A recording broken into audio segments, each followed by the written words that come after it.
नमस्कार दोस्तों, आज हम बात करने जा रहे हैं स्विस एयर फ्लाइट 111 या आप इसे SR 111 या फिर इसे SWR 111 भी कह सकते हैं। संयुक्त राज्य अमेरिका के न्यूयॉर्क शहर में John F Kennedy international airport से जिनेवा स्विट्जरलैंड में क्वांटीन एयरपोर्ट के लिए एक शेड्यूल्ड पैसेंजर फ्लाइट थी।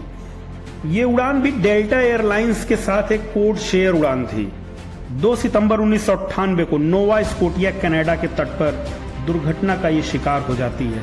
इसमें सवार सभी 229 लोग मारे जाते हैं। इसमें कई यात्री संयुक्त राष्ट्र कार्यकर्ता थे जो संगठन के मुख्यालय लौट रहे थे। लगभग 8:17 पूर्वी डे लाइट टाइम पर या फिर 9:17 अटलांटिक डे टाइम पर यह 3 इंजन वाला विमान मैकडॉनल्ड डगलस MD-11 जो कि HBIWF के नाम से पंजीकृत था, नोवा स्कोटिया के सेंट मार्गरेट्स बे पर हैलिफैक्स स्टैनफील्ड इंटरनेशनल एयरपोर्ट के साउथ वेस्ट में अटलांटिक ओशन में क्रैश हो जाता है। क्रैश स्पॉट ओशन क्रॉस से 8 किलोमीटर दूर था। स्विस एयर के हिस्ट्री में और मैकडॉनल्ड डगलस MD-11 से जुड़ी सबसे घातक दुर्घटना थी ये, जिसे वॉर्ड के भी नाम से जाना जाता था। कैनेडियन गवर्नमेंट ने रेस्क्यू ऑपरेशन कंडक्ट किया जिसकी लागत $57 मिलियन थी। Canadian traffic and security board द्वारा की गई जांच में सामने आता है कि जो एंटरटेनमेंट के लिए इसमें सुविधाएं दी गई थीं, वही इस प्लेन क्रैश का कारण बनी। मैकडॉनल्ड डगलस MD-11 प्लेन, जिसका सीरियल नंबर 48448 था और HBIWF के नाम से रजिस्टर्ड था, ये 1991 में बना था और स्विस एयर इसका एकमात्र ऑपरेटर था। फर्स्ट और बिजनेस क्लास की सीटों में इंटरैक्टिव फ्लाइट टेक्नोलॉजी से in flight entertainment IFE system से बनी थी। दुर्घटना से पहले 36,000 घंटों से भी अधिक समय तक उड़ान भर चुका था ये प्लेन। एंटरटेनमेंट की सुविधाओं वाला ये अपनी तरह का पहला और लोकप्रिय विमान था और यही उस समय का ऐसा प्लेन था जिसमें पैसेंजर्स को वर्ल्ड वाइड वेब ब्राउजिंग और अपनी पसंद की फिल्में देखने के लिए टच स्क्रीन वाला एंटरटेनमेंट सिस्टम इस सीट की बैक में लगा हुआ था और यही कारण था कि इसकी लोकप्रियता उस समय के प्लेन में सबसे ज्यादा थी। प्लेन की कमांडिंग 49 वर्षीय उर्स जिमरमैन थे।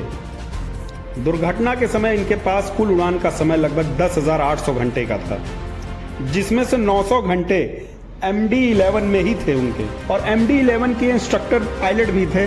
स्विस एयर के साथ अपने करियर से पहले ये 1966 से 1970 तक स्विस वायुसेना में एक लड़ाकू पायलट थे। दुर्घटना के अगले दिन जिमरमैन 50 वर्ष के होने वाले थे और इसमें थे 36 वर्षीय स्टेफन लोव जो कि फर्स्ट ऑफिसर थे इस प्लेन पर, जिनके पास कुल उड़ान का समय 48 घंटों का था, जिसमें MD-11 पर 230 घंटे इनके शामिल थे। वो MD-80 और A320 के इंस्ट्रक्टर भी थे। 1982 से 1990 तक वो स्विस एयर आर्मी में पायलट रहे।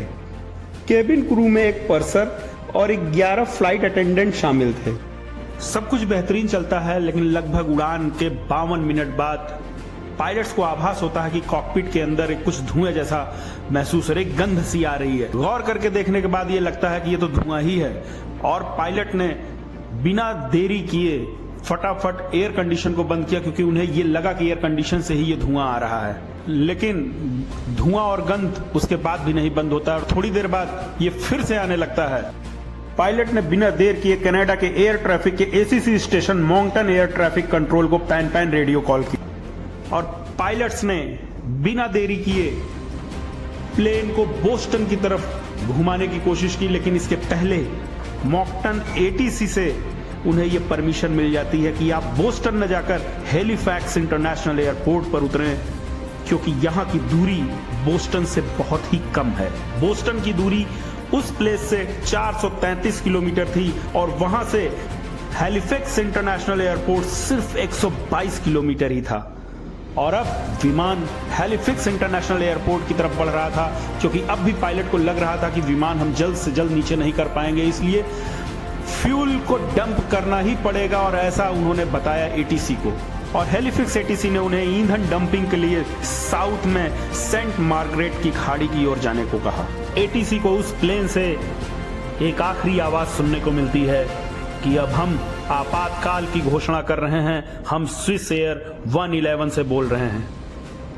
और इसके बाद इस उड़ान से कभी भी किसी भी प्रकार की सूचना नहीं प्राप्त होती है और अंत में 345 मील प्रति घंटे की रफ्तार से ये समुद्र से जा टकराया